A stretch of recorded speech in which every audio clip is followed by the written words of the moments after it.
시작하기에 시작된다. 모든 것의 시작은 위험하다. 그러나 무엇을 막론하고 시작하지 않으면 아무것도 시작되지 않는다. 스스로를 아는 것부터 시작하라.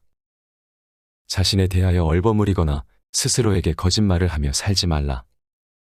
자신에 대해서는 늘 성실하며 자신이 대체 어떤 인간인지, 어떤 마음의 습성을 가지고 있는지, 어떤 사고방식과 반응을 보이는지 잘 알고 있어야 한다. 자신을 잘 알지 못하면 사랑을 사랑으로서 느낄 수 없기 때문이다. 사랑하기 위해, 사랑받기 위해 먼저 스스로를 아는 것부터 시작하라. 자신조차 알지 못하면서 상대를 알기란 불가능한 것이다. 쉼없이 노력하라. 높은 곳을 향해서 끊임없이 노력하는 것은 결코 헛되지 않다. 비록 지금은 헛된 장난처럼 보일지도 모르지만 조금씩 정상을 향해 나아가고 있는 것만은 분명하다. 오늘 그 정상은 아직 먼 곳에 있겠지만 내일 좀 더 높은 곳을 향해 다가가기 위한 힘을 키울 수 있다. 매일의 역사를 만들라. 우리는 역사라는 것을 자신과는 거의 무관한 동떨어진 것으로 생각한다. 혹은 도서관의 낡은 책장 속에 가지런히 꽂혀 있는 오래된 책쯤으로 여긴다. 그러나 우리들 한 사람 한 사람에게도 역사는 분명 존재한다. 그것은 매일의 역사다. 현재인 오늘 하루 자신이 무엇을 어떻게 행동하는가. 그것이 매일의 역사의 한 페이지를 장식한다. 겁먹거나 허둥대지 않고 오늘 하루를 마칠 수 있는가. 태만하게 보낼 것인가 혹은 용맹스럽게 도전할 것인가. 어제보다 좀 더 나은 방법을 생각해 무엇인가를 할 것인가. 그 같은 태도 하나하나가 자신의 매일의 역사를 만든다. 높아지기 위해 버려라. 인생은 그리 길지 않다. 어스름해질 무렵 죽음이 찾아와도 전혀 이상할 것이 없다. 우리가 무엇인가를 시작할 기회는 늘 지금 이 순간밖에 없다. 그리고 이 한정된 시간 속에서 무언가를 하는 이상 불필요한 것들을 벗어나 말끔히 털어버리지 않으면 안 된다. 그러나 무엇을 버릴 것인가에 대하여 고민할 필요는 없다. 마치 노랗게 변한 잎이 나무에서 떨어져 사라지듯이 당신이 열심히 행동하는 동안 불필요한 것은 저절로 멀어지기 때문이다. 그렇게 우리의 몸은 더욱 가벼워지고 목표한 높은 곳으로 한 걸음 더 나아간다. 허물을 벗고 살아가라. 허물을 벗지 않는 뱀은 결국 죽고 만다. 인간도 완전히 이와 같다. 낡은 사고의 허물 속에 언제까지고 갇혀 있으면 성장은 고사하고 안쪽부터 썩기 시작해 끝내 죽고 만다. 늘 새롭게 살아가기 위해 우리는 사고의 신진대사를 하지 않으면 안 된다. 두려워하면 패배한다. 더 이상 나아갈 길이 없다고 생각하면 개척으로 향한 길이 존재해도 느닷없이 시야에서 사라진다. 위험하다고 생각하면 안전한 곳은 사라진다. 이것으로 끝이라 믿으면 종말의 입구로 발을 내딛게 된다. 어떻게 할까라고 생각하면 불현듯 최선의 대처법을 찾을 수 없게 된다. 결론은 두려워하면 패배한다는 것이다. 파멸하고 만다. 상대가 너무 강하기 때문에 지금까지 없던 공경에 빠져 있기 때문에 상황이 너무 나쁘기 때문에 역전할 수 있는 조건이 갖춰져 있지 않기 때문에 패배하는 것이 아니다. 마음속에 두려움을 가지고 겁먹고 있을 때 스스로 파멸과 패배의 길을 선택하게 된다. 실증을 느끼는 이유는 자신의 성장이 멈췄기 때문이다. 좀처럼 간단히 손에 넣을 수 없는 것일수록 간절히 원하는 법이다. 그러나 일단 자신의 것이 되고 얼마간의 시간이 흐르면 쓸데없는 것인 양 느껴지기 시작한다. 그것이 사물이든 인간이든 마찬가지다. 이미 손에 넣어 익숙해졌기에 실증이 난다.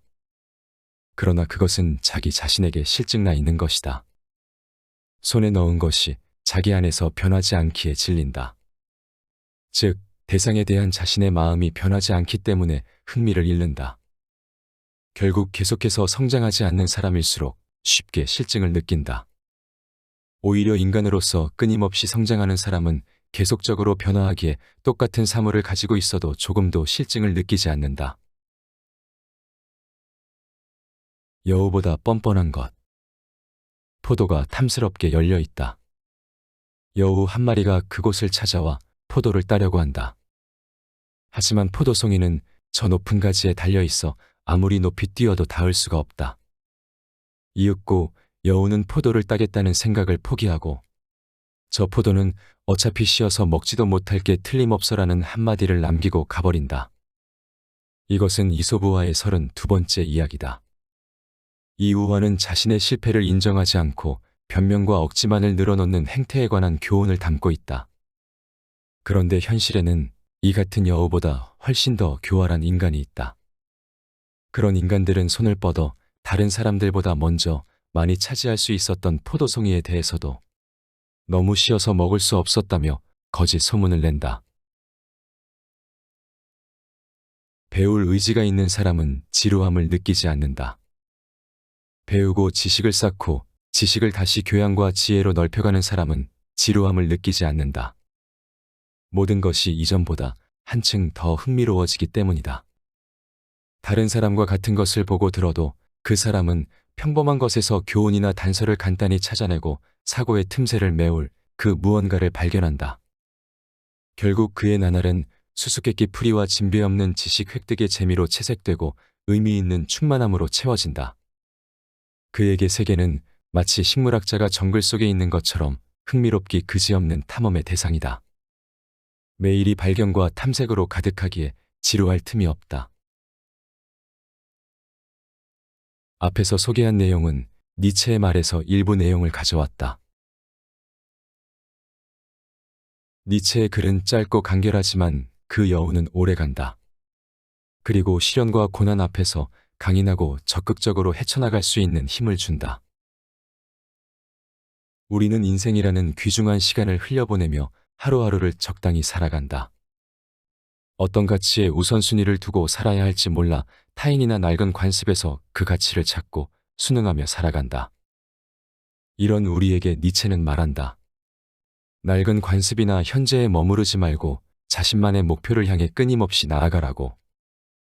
니체는 자유정신을 통한 끊임없는 변화, 자기 극복, 그리고 그 과정을 중요시했다. 끝없이 자신을 뛰어넘고 목표를 향해 나아가려고 노력할 때 우리는 진정한 자신을 만날 수 있고 자신만의 새로운 가치를 창조할 수 있다. 즉, 니체는 기존의 가치나 권위, 타인의 평가와 시선 같은 것에 얽매이지 말고 스스로의 노력으로 자신만의 세계를 만들어 나갈 것을 강조했다. 하지만 이러한 과정이 얼마나 고통스럽고 고독하겠는가.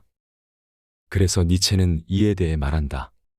나를 죽이지 못하는 고통은 오히려 나를 더 강하게 만들 뿐이라고.